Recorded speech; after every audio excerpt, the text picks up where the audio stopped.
No subject provokes as much fear, fascination, and resistance as the unconscious drives of women. For centuries, philosophers, priests, and rulers have tried to explain them, control them, suppress them, and yet their power persists, subtle, invisible, unstoppable. Freud, with all his flaws, dared to peer into the abyss of female desire, and what he found shook the foundations of polite society.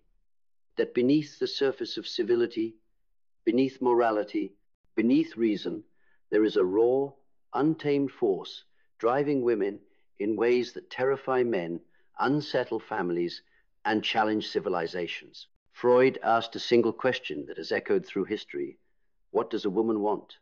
And he could not answer it. That admission of ignorance revealed more than all his theories combined. It revealed that the unconscious female drive is not something to be neatly categorized, labeled, or controlled. It is an ocean vast, unfathomable, and deeply misunderstood. The harsh truth is this: the unconscious drives of women are not weakness, not pathology, not irrationality. They are power. Power wrapped in paradox. Power that destabilizes order. Power that refuses to be domesticated by reason. The first harsh truth: female drives are not always aligned with social order. Society demands the good woman, loyal, maternal, pure, endlessly giving. But the unconscious has no patience for social masks. It whispers hungers that contradict the script: desire for freedom, for pleasure, for power, for rebellion. This is why women who follow their unconscious are labeled dangerous, because they remind the world that the human soul cannot be caged by morality. The second harsh truth: female drives carry both creation and destruction. Woman births life, but she also carries the potential to undo. The same womb that creates can also reject. The same love that nurtures can also consume.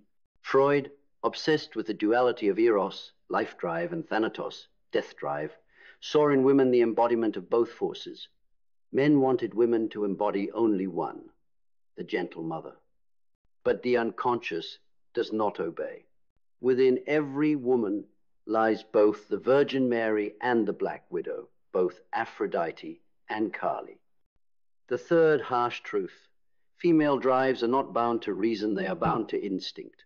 Male philosophers tried to build systems on logic, control, order. But female desire is fluid, shifting, unpredictable. It does not move in straight lines, but in spirals, in cycles, in tides. That is why it unsettles rational men. It is not that women are irrational. It is that their unconscious operates on a different rhythm, one closer to nature, to chaos, to the raw pulse of life itself. The fourth harsh truth: repression intensifies the drives. For centuries, women were silenced, shamed, bound to roles they did not choose. But the unconscious never disappears. What is repressed returns, often darker, sharper, more destructive. A silenced desire becomes hysteria. A denied pleasure becomes bitterness. A suppressed rage becomes manipulation. Freud saw this in his patients, women whose bodies carried the symptoms of what their voices could not express. The fifth harsh truth: female drives expose the hypocrisy of culture. Cultures worship women as mothers while fearing their sexuality. They demand chastity, yet exploit seduction. They exalt women as symbols of purity, while secretly consuming them as objects of desire. The unconscious female drive destabilizes these hypocrisies because it refuses to play along. It says, I am not your symbol. I am not your cage. I am not what you want me to be. The sixth harsh truth: female drives reveal the fragility of men. Men project strength, reason, control. But in the presence of female desire, their power often collapses. History is filled with kings, emperors, philosophers, undone not by armies, but by women who embodied what they could not control in themselves. This is why Aristotle called women defective. why religions called them temptresses, because female drives mirrored the unconscious fragility of men. The seventh harsh truth: female drives are archetypal. They are not just personal hungers. They are the anima Jung spoke of, the archetypal feminine that appears in myth, dream, religion. She is Eve, reaching for forbidden knowledge. She is Pandora, opening the jar. She is Medea, burning everything down. She is not one woman, but the collective unconscious erupting through woman. The eighth harsh truth: female drives demand integration, not denial. Freud saw pathology in them because he was a child of Victorian repression. But Jung expanded further. The unconscious female drives are not sickness. They are the missing half of wholeness. To deny them is to live fragmented. To integrate them is to become whole, both woman and man alike, because the feminine drive lives in both sexes. And the ninth harsh truth: the unconscious female drive is eternal. Empires fall, philosophies shift, moral codes change. But the drives persist. They are older than culture, older than morality, older than civilization. They are nature itself, pulsing through the human soul. To deny them is to deny life itself. So what do these truths reveal? That the unconscious female drive is not defect, not danger, not madness. It is power, it is paradox, it is survival. It is the chaos that keeps life alive. Freud could not answer his question, what does a woman want? Because the answer is not meant to be captured in words. The answer is the unconscious itself, vast, infinite, shifting, never complete. The harsh truth is this: woman does not want in the way men define want. Woman is want. Woman is hunger. Woman is drive itself. And that drive, untamed, unashamed, is not weakness. It is the source of creation, destruction, and transformation. And when that truth is finally embraced, not feared, not repressed, not demonized, then woman is not incomplete. She is everything. The unconscious female drive is not gentle. It is not polite. It is not civilized. Civilization itself was built to restrain it. And yet, like water pressing against stone, it always finds cracks, always returns, always erodes the walls erected against it. The first harsh truth: female drives are not aligned with social order. From the earliest codes of law, women were placed inside boundaries. Babylonian tablets dictated their roles. Roman law treated them as property. Victorian morality demanded silence, purity, obedience. But beneath these structures, the unconscious seethed. The drive for autonomy, for expression, for desire outside duty never vanished. It only went underground. Freud's patients, those women of Vienna, came to him with trembling bodies, paralysis, voices that would not speak. They were not sick, they were silenced. They carried in their nerves what they were forbidden to carry in their words. Their symptoms were rebellion. Their hysteria was the unconscious refusing to be domesticated. This is why societies call women dangerous when they listen to their inner drives, because a woman aligned with her unconscious does not serve systems. She does not serve family scripts written in chains. She does not bend to roles designed to keep her useful. She lives for her own depths, and that terrifies a world addicted to control. The second harsh truth: female drives carry both creation and destruction. Freud named them Eros and Thanatos, the life drive and the death drive. He thought them universal, but in women he saw them in their rawest form. Woman births life, and for that reason she terrifies, because to give life is also to hold the power of death. This is why myths gave women double faces. Aphrodite, goddess of love, who makes gods kneel, but also Kali, whose dance devours empires.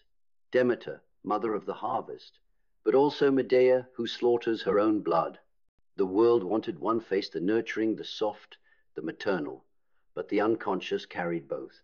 And so, when denied, The destructive half emerged in shadow.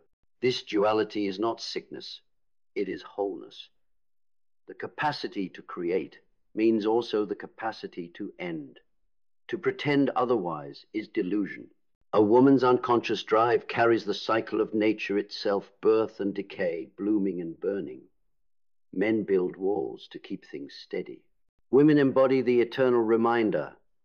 Nothing is steady. Everything changes. Life comes and life goes. The third harsh truth: female drives are bound to instinct, not reason. This is where Freud revealed and betrayed himself. He called women mystery, enigma, because their desire refused to conform to logic. But what he missed is this: instinct is older than logic. Female drives move with cycles, with tides, with the body's rhythm. They are not irrational, they are pre-rational. They come from the soil of evolution, from the unconscious, older than language. Aristotle, Plato, every philosopher of order feared this. They called it irrationality because they could not dominate it with their categories. But what they feared was not chaos, it was depth. Depth beyond reason. Depth that exposed reason as a mask over instinct. That is why the unconscious female drive unsettles men who worship logic. It reminds them that their reason is only surface, and beneath it they too are ruled by forces they cannot control. The fourth harsh truth: repression intensifies the drives. Freud saw it clearly. What is repressed does not disappear. It returns distorted. A denied desire twists into compulsion. A forbidden hunger returns as symptom. The unconscious does not vanish. It waits. The history of women is the history of repression. Silence, shame, chastity belts, witch trials. Every act of repression only drove the unconscious deeper and made it stronger. That is why women's rage today feels ancient. Because it is. It is centuries of silencing erupting at once. When you tell women they are not allowed to want, to hunger, to rage, you do not erase those drives. You weaponize them. You push them into shadow, where they grow sharper, darker, more uncontrollable. Freud's patients trembled not because they were weak, but because repression had turned their bodies into battlegrounds. The fifth harsh truth: female drives expose the hypocrisy of culture. Every culture has played the same game. Exalt women in symbol, cage them in reality. Worship the Virgin Mary, but silence actual women. Adorn temples with goddesses, but treat living women as property. Praise mothers on pedestals, but strip them of agency. This is hypocrisy revealed by the unconscious. The worship of the feminine divine is proof of its power. Men knew it, societies knew it, but the fear was too great, so they split women in two: the sacred and the profane, the Madonna and the whore, the angel and the witch. But the unconscious does not split. It unites. The drives of women carry both, always both, and every attempt to divide them reveals the lie of culture. The sixth harsh truth: female drives reveal the fragility of men. This is the truth no philosopher, no priest, no ruler dared to name. Men have always feared women, not because women are weak, but because women remind them of their own weakness. History is littered with it. Kings undone not by battle, but by desire. Empires fractured not by invasion, but by seduction. Philosophers denouncing women, not because they understood them, but because they could not withstand the mirror. Freud saw it too, though he cloaked it in theory. Men projected their fear of dependency, their terror of vulnerability, onto women. They labeled them unstable, irrational, hysterical, but those were not women's defects. They were men's confessions. What men could not integrate within themselves: softness, intuition, chaos, emotion, they cast upon women and then feared them for carrying it. Jung understood this projection more clearly. The anima, the inner feminine every man carries, denied, repressed, feared. When he cannot integrate it, he meets it outside in women and either worships them or destroys them. But in both cases, he is enslaved. The fragility is his. Women are only the mirror. The seventh harsh truth: female drives are archetypal. They are not just personal hungers, not mere private psychology. They are ancient, they are collective, they are the unconscious erupting in archetypal form. This is why myths are saturated with women as forces of destiny. Eve reaching for forbidden knowledge, rewriting human history with a single act. Pandora opening the jar, unleashing chaos on the world. Medea burning her children and shattering the illusion of perfect motherhood. These are not simply stories about individuals. They are archetypes repeating themselves across time, in every generation, in every psyche. The unconscious female drive is not one woman's desire. It is the voice of life itself speaking through her. This is why societies fear it so much, because it is bigger than law, bigger than religion, bigger than philosophy. It is primordial. It cannot be negotiated with. It does not bargain. It only demands the eighth harsh truth. Female drives demand integration, not denial. Freud pathologized them. Victorian culture called them sickness. Religions called them sin. But pathology, sickness, sin, these were only names for what society could not face. Jung reframed it. The unconscious is not enemy, but necessity. To repress it is to remain fragmented. To integrate it is to become whole. The female drive is not meant to be tamed. It is meant to be embraced, owned, lived. Rage is not poison when owned. It is power. Desire is not corruption when integrated. It is vitality. Intuition is not weakness when trusted. It is wisdom. Every attempt to deny these drives makes women brittle. Every act of integration makes them sovereign. And when sovereign, they do not bend to systems. They create their own. The ninth harsh truth, the unconscious female drive is eternal. Empires fall. Philosophies shift. Religions come and go. But the unconscious persists. It is older than morality, older than civilization, older than language. It is the pulse of nature itself, alive in the body, in blood, in breath. Cultures may silence women for centuries, but the drives remain. They wait, they whisper, they return in rebellion, in art, in myth, in the trembling of societies that sense the tide is turning. This is why every attempt to destroy the feminine has failed. Witches burned, yet their knowledge returned. Voices silenced, yet their stories survived. Bodies chained, yet their drives endured. The unconscious does not die. It regenerates. The 10th harsh truth. Woman does not want in the way men define want. Woman is want. This was Freud's unanswered question. What does a woman want? He never solved it, because the question itself was flawed. It assumed that desire is an object, a thing to be named and possessed. But woman is not an object of desire. She is the subject of desire. She is the drive itself. She is hunger. She is longing. She is instinct. She is creation. She is destruction. She is the pulse of Eros and Thanatos moving in one body. To reduce her to a single want is to misunderstand her entirely. This is the harshest truth of all. Woman is not defect, not mystery, not incomplete. She is drive incarnate, and drives cannot be caged. They can only be lived, integrated, honored. So what do these truths mean? That the unconscious female drive is not pathology. It is power, not weakness.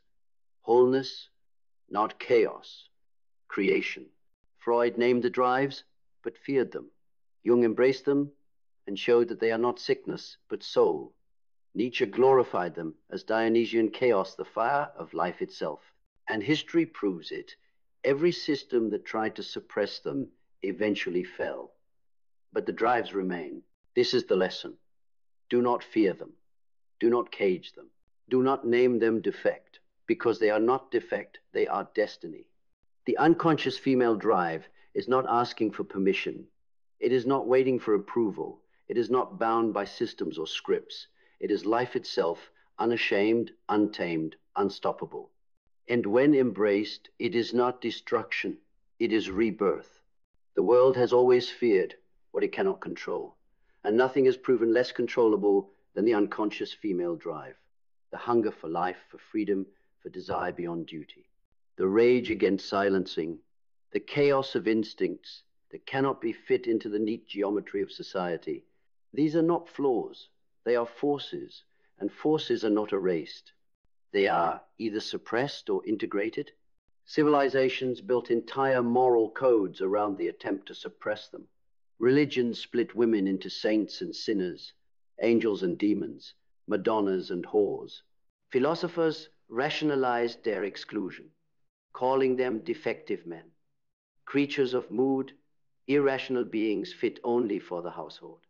And yet, beneath all the language, the same fear pulsed. If women live their unconscious drives openly, the entire order collapses. And they were right, because the unconscious female drive does not serve order, it serves life, and life is not neat. Life is not rational, life is not pure, life is paradox, chaos, fire. This is why Freud's question, what does a woman want, haunts philosophy. He was not really asking about women. He was asking about life itself. He was asking, what does the unconscious want? What is this hunger that moves beneath reason, beneath morality, beneath order? He never found an answer, because there is no final answer. Desire is not a question to be solved. It is a force to be lived. Nietzsche understood this better. He saw that life is not about taming chaos, but embracing it, dancing with it, letting it burn through you until it gives birth to something higher. He called it the Dionysian, the intoxication of instinct, music, sexuality, ecstasy, destruction. And he warned, without Dionysus, Apollo the god of order, reason control becomes sterile. Civilizations that exile chaos collapse into lifeless systems. The unconscious female drive is the embodiment of Dionysus. It is the chaos that feeds order, the fire that fuels creation, the storm that renews. Suppress it, and society grows brittle. Embrace it, and life continues. But embracing it demands courage, because the drives are not polite. They drag into light what you would rather not see: the hunger, the rage, the betrayal of roles, the grief of centuries. To integrate female drives is to let go of illusions, illusions of purity, of submission, of simplicity. It is to accept that within every woman lives contradiction, mother and destroyer, nurturer and rebel, lover and storm. And to accept that truth is to shatter every mask culture has placed upon her. That is why integration feels like rebellion, because it is. It is rebellion against the demand to be silent. It is rebellion against the role of property. It is rebellion against being reduced to one face when you carry many. It is rebellion against the fear that has chained the feminine for centuries. But what rises from this rebellion is not chaos without purpose. It is wholeness. A woman who integrates her unconscious drives is untouchable. She cannot be manipulated by shame because she has embraced her hunger. She cannot be silenced by guilt because she has owned her rage. She cannot be caged by roles because she has lived her contradictions. She is whole, and wholeness is power. This is the ultimate harsh truth. The unconscious female drive, when denied, creates pathology. When repressed, it becomes poison. But when embraced, it becomes sovereignty. The sovereignty of the woman who no longer apologizes for her desires. The sovereignty of the woman who no longer hides her rage. The sovereignty of the woman who no longer divides herself into acceptable and unacceptable pieces, but burns as all she is. And when women rise in sovereignty, culture shifts. Because culture was built on their suppression. Remove that suppression, and everything changes: families, religions, economies, politics. That is why the unconscious female drive has always been feared. It is not a personal hunger. It is a collective revolution. The unconscious female drive is not defect. It is destiny, not madness. Archetype, not danger. Renewal, And no system, no philosophy, no empire will ever fully tame it, because it is older than all of them. It is older than Freud, older than Aristotle, older than civilization itself. It is the pulse of life moving through women, reminding the world that order without chaos is death, reason without desire is hollow, and control without instinct is slavery. This is the final unveiling. The unconscious female drive is not waiting for recognition. It does not beg for understanding. It does not need permission. It exists. It moves. It survives. It has always survived, and it will outlast every attempt to cage it. The only choice left is whether to fear it or to bow before it as the force that it is. Because the unconscious female drive is not defect. It is fire. It is hunger. It is power. It is life. And life does not ask for permission. It burns. Freud could not answer his own question. What does a woman want? He circled it, theorized, speculated, and admitted defeat. But perhaps the failure was not his alone. Perhaps the failure was in the question itself. Because to ask what a woman wants is already to misunderstand her, to mistake her unconscious for something simple, containable, solvable. The unconscious female drive is not a want.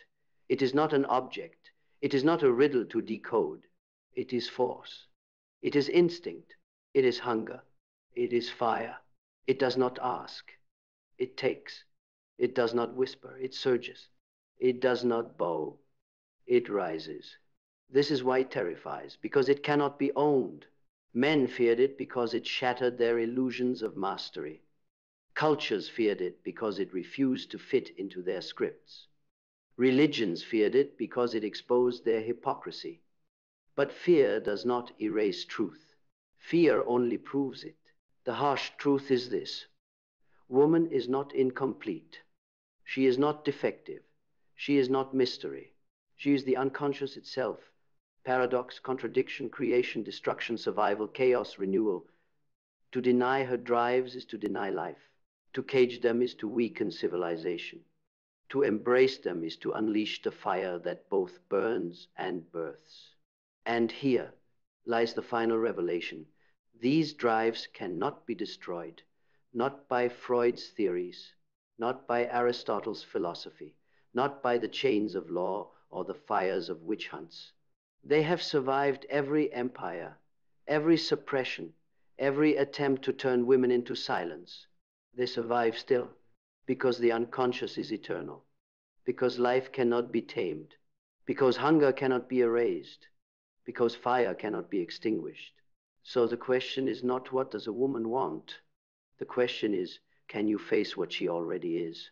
And the answer, whispered through centuries, burning through repression, rising through silence, is this: you cannot kill her drives. You cannot cage her unconscious. You cannot erase her shadow. You cannot own her fire. She will burn. She will survive. She will rise. Because she is not defect. She is destiny. She is not weakness. She is wholeness. She is not silence. She is life. And life never asks for permission. It destroys. It creates. It endures. It reigns. This is the harsh truth of unconscious female drives. They are not to be solved. They are not to be caged. They are not to be feared. They are to be faced. And when faced, they do not end you. They awaken you.